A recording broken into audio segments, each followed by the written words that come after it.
Guys, bagong lipat lang ako sa school namin. Tapos biglang may babaeng lumabi sa akin. Sabi niya sa akin, "Boy, bago ka lang dito?" Sabi ko naman, "Oo." Sabi niya, "Kamukha mo yung ex ko." Sabi ko naman, at alam ko siya yun. Kaso Good. nga lang, naglipat ako. Good. Tapos sabi niya sa akin, "Anong pangalan mo?" Kaya masabi ko ito ang pangalan kaya sinabi ko na lang, ako si Akira. Tapos sabi niya, Akira? Akala ko ikaw si Good. That is my real name. Kaso nga lang, sabi ko, hindi ako yan. Dahil yung pangalan ko. Tapos biglang sabi sa akin, sige, mamaya punta tayo sa campus. May papakita ako. Tapos makalipas ang Amazing. ano na namin, break time na namin. Tapos biglang sabi niya, tara, punta na tayo sa campus. Good. Sabi ko, sige naman.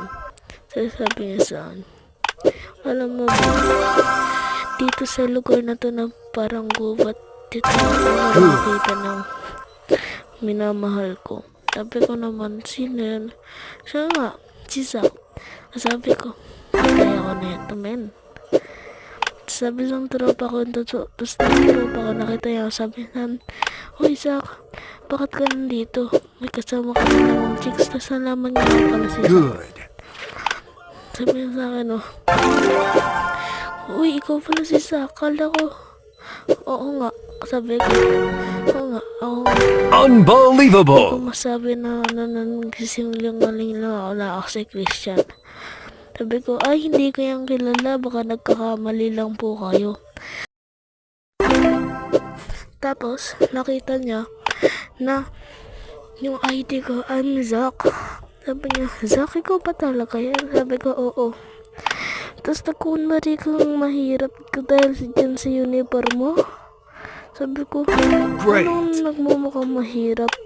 Sabi niya, bahala ka na sa buhay mo. Thanks for listening. Next time is the part 2.